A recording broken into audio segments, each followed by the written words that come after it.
Could Enzo Fernandez be pushing for a transfer in the summer by potentially submitting a transfer request? Josh Acheampong, is he an untouchable Cobham Academy graduate, or is he just a high-profit asset waiting to be sold? Chelsea are working on the next batch of contract extensions for their supposedly untouchable players. A little update on the return of captain Ree James. Chelsea are looking to change captain again for the Man City game. Blueco already alienating current Strasbourg manager Gary O'Neill with the decision to sell Barco to Chelsea. And Arsenal have done us a favour, and I hate to say it, but they've done something that has given us a maybe slightly smaller chance of getting into the Champions League next year. Welcome, Blue Believers, to another episode of the Stamford Sync, where we are syncing up with everything Chelsea FC. And Eagle Eye viewers will be very aware that I'm not in my office. I am away on a working musical venture for a couple of weeks, but the content never stops. So the backdrops are going to change a little bit. No green screen for the next couple of weeks, but I hope you still enjoy the content anyway. So as you saw, we've got a huge amount to get into, but before we do, if you guys are enjoying the content and would like to see more, please do me the distinct honour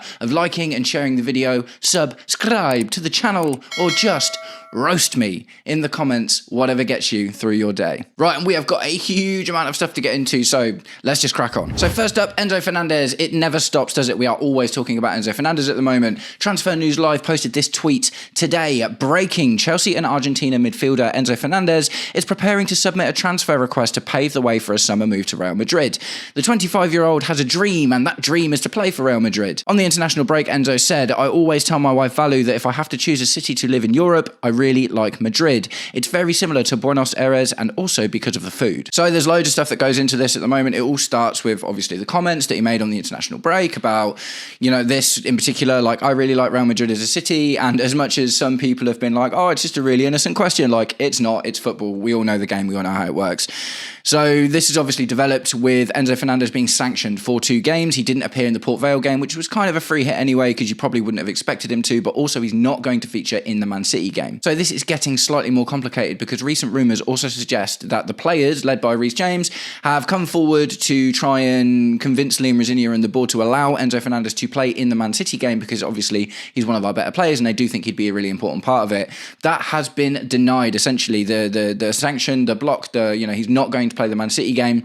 And now what we're starting to see is this as well. And things were also kind of made worse by his agent, Javier Pastore. If you remember him, he was a wicked midfielder. Also Argentina, played for PSG. He was really good. But he's been coming out saying like it's not fair and stuff. Do you know what I mean? So it is all getting a little bit messy with Enzo Fernandez, and I would not be surprised at all to see him put in this transfer request if it happens to try and force a move through. Truth of the fact is, though, we're not going to sell him for less than whatever Blueco want him to, because he's still got 4 years left on his contract, and I just don't, Enzo Fernandez isn't going to bench himself if he ends up staying at Chelsea. He is, because he's 25, he's still at a good point in his career, and he's still going to want to play. And when you look at the situations we've had with like Axel Disasi and Raheem Sterling and stuff, like, these guys just didn't play and weren't involved in the squad. So Enzo Fernandez is really going to shoot himself in the foot if he tries too hard. And at the same time, it's like, this will be the second time he's done something like this, like he forced his way out of Benfica to Chelsea in the first place. And if Real Madrid aren't willing to come in with 100 mil for him, which is the supposed fee that we wouldn't let him go for less for than at the moment, then it probably will end up sticking around. So it is going to be completely down to the buying clubs, essentially. I think Enzo Fernandez can throw his toys out of the pram all he wants, but I don't necessarily think that'll make a difference. If someone wants him and can afford him, they can buy him. And I'm pretty sure that would have been the case even if he hadn't have put in a transfer request. So the Enzo Fernandez news continues to roll on, and it is a little bit worrying because the games we've got coming up are so important with the 2 Manchester clubs in particular, and having Enzo Fernandez, who has been pretty good under Liam Rosinia, arriving with a few late goals, and that's kind of his thing through the season. Like he's definitely scraped through a few games. It would be good to have our strongest 11 available, but they are obviously kind of putting their foot down in terms of like they feel like Enzo Fernandez has disrespected the club. For instance, Marco Correa, although he came out with also quite pointed comments, they were positive in general. It wasn't just so much like him obviously trying to angle for a move away. Marco Correa has been allowed back into the squad. Enzo Fernandez haven't. So guys, let me know what you think about the Enzo Fernandez situation in the comments. Next, we turn our attention to Josh Acheampong. It's been a wild season for Josh Acheampong, man. I remember under Enzo Maresca, he made 3 appearances back-to-back, played really, really well, and then all of a sudden completely disappeared again. He's been struggling to get minutes under Liam Rosinia. So as you would expect, obviously being a young, high-profile prospect, people are supposedly looking to come in for him. And we've got this tweet again from Transfer News Live. Barcelona have now joined Manchester City and Bayern Munich in making contact over Josh Acheampong. The Chelsea defender's representatives have been approached ahead of a potential summer move. That is, the source is Aaron Romero. So I'm not surprised completely, if I'm completely honest, and it is a bit scary with Josh Acheampong because what we all want is to see him get into the team more, especially based on how many awful centre-backs we've got.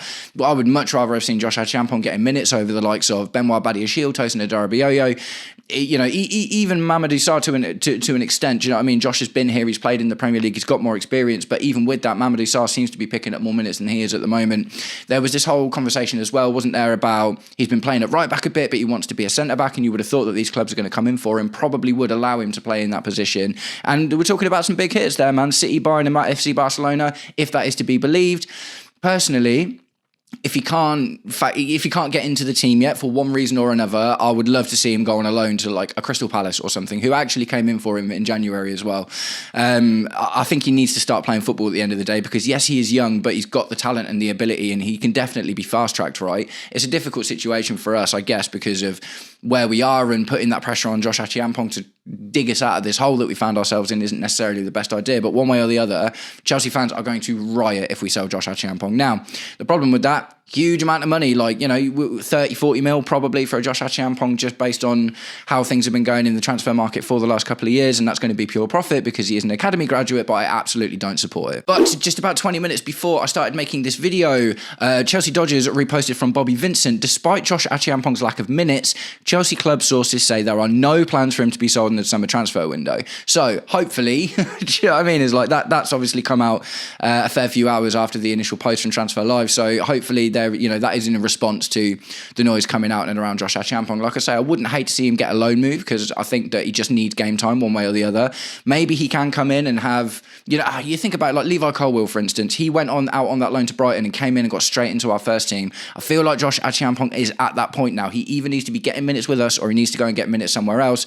But if we keep him for next season and use him as sparsely as we have this season, that's just not going to go well. And he will probably start agitating for a move himself because he wants to improve his career. But if the sources are to be believed, then we are going to keep hold of him. And I think we should I think the relationship between the ownership and the fans is so damaged at the moment for so many reasons.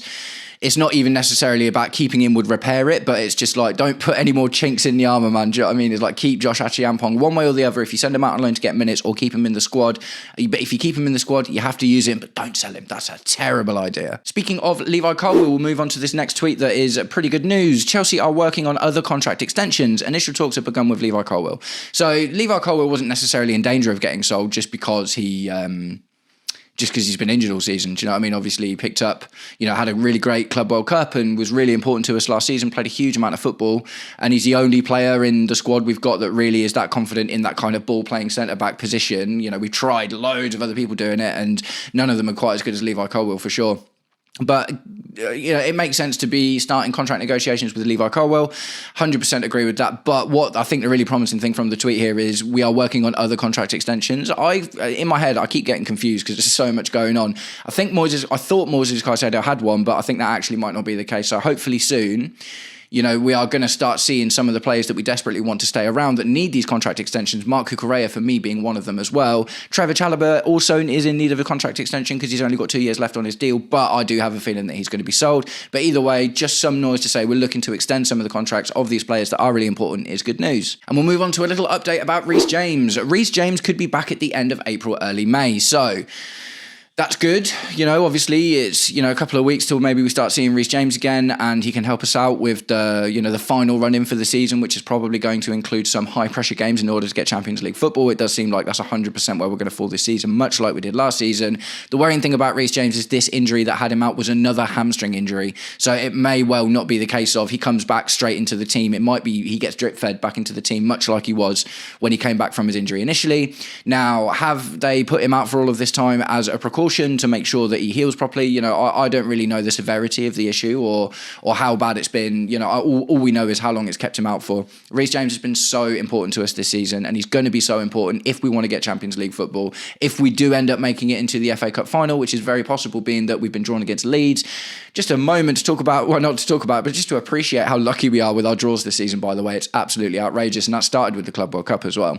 But Ree James is on his way back. That is good. I kind of expect him to be drip-fed back in, though. I don't expect him to just come straight back into the team. I do think we're going to be seeing a lot more of Malo Gusto in that position for the time being. So next up, we talk about captains. I've just mentioned, obviously, a little while ago that we've got 2 big important games coming up. The next one is against Man City, and the question that was being asked, obviously, with Ree James still being out for a little while and Enzo Fernandez being banished to the naughty corner, the captain question comes up, right? So Cole Palmer was given the captaincy in the Port Vale game, and although, you know, performed well and stuff, I'm not sure if this is a good or a bad thing for that. I don't know if, I don't know if Cole Palmer not getting the captaincy again against Man City is a good thing or a bad thing. I'm not really sure. But supposedly what is happening is Moises Caicedo is going to be given that role.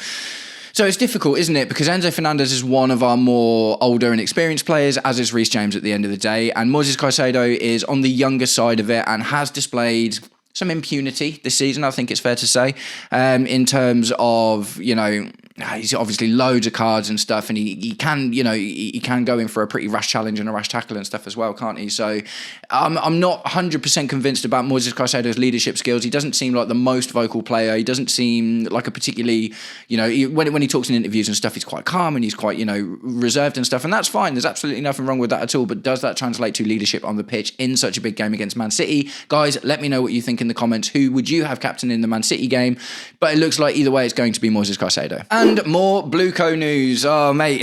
It's the family. We are the most dysfunctional family in the entire football world, aren't we? So obviously when Liam Rosenior came to Chelsea over from Strasbourg, he was replaced with Gary ONeal. Gary ONeal is apparently not very happy that we are going to be selling Gary ONeal supposedly not very happy that we're going to be buying Valentin Barco because he seems to be a really important part to his squad over there. Chelsea and Strasbourg are currently in talks over a fee for Barco. Gary ONeal is not thought to be enamoured about the prospect of losing his player. Brighton have a hefty sell-on clause. So this is interesting. There's a couple of little bits of interesting information in here. The first one is Gary ONeal not enamoured, so that's already not good, is it, to be completely honest? We are... managers just hate Blueco, don't they? Like, just across the board, managers just absolutely hate Blueco. But the positive thing in this is Gary ONeal is disappointed because he's such an important part of that team. So that backs up kind of what I've been talking about recently. I did a comparison video the other day, deep diving into his stats. He looks like he's going to be a good player for us, even though he's quite young, a bit diminutive, and yes, he's coming from Ligue 1. I do see a lot of potential in there, and I think we are missing something like that in our squad at the moment. The other thing to talk about here is the sell-on clause from Brighton, isn't it? Because I was under the impression that we'd probably be able to get him for quite cheap, if I'm completely honest. Because obviously the Blueco situation, like Mamadou Sarr, we bought for quite cheap. Do you know what I mean? We sold Diego Moreira to Strasbourg for like 2 mil or whatever, and he's absolutely flying over there. So it does seem that generally when players are being transferred over one way or the other, the transfer fees are kind of their book value, which is like the minimum value. We're not necessarily adding on all of this extra potential tax or crisis tax or anything like that, do you know what I mean? Which is what you get with clubs that aren't owned by your same model. But Brighton have a hefty sell-on fee, so that's going to whack the price up, man. That, you know, if that's a 20-30% sell-on fee, then it's going to be his book value plus 20-30%. So I'm seeing no numbers as of yet, but it does make me intrigued to see what the final number for the Valentin Barco deal is going to be. And we'll finish up today's story with a little thanks to Arsenal, and it's a tiny thanks because it might not come to anything, but Arsenal beating Sporting Lisbon in the Champions League last night with a winning goal from Kai Havertz has solidified that Chelsea will have 5 spots minimum for the Champions League next season.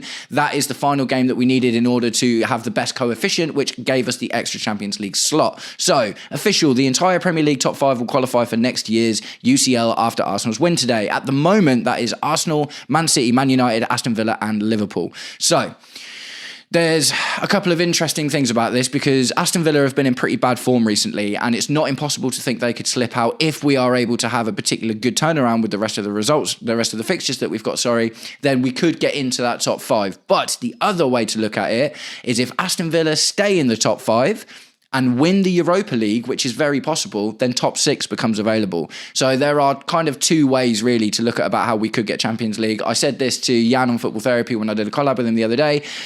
if the top 6 things happen and we finish in 6th place, we are going to be the most undeserved recipients of a Champions League spot in football history. It is wild that we could end up in the Champions League, depending on how things go. But either way, Arsenal beating Sporting Lisbon and solidifying that coefficient for Europe in order to get the Premier League the 5th spot is a good thing. So as much as I hate to say it, Arsenal did us a little favour there. So guys, that's it. I'm going to wrap the video up there. Thank you very much for sticking around until the end. If you did, I will catch up with you all very, very soon. Take it easy.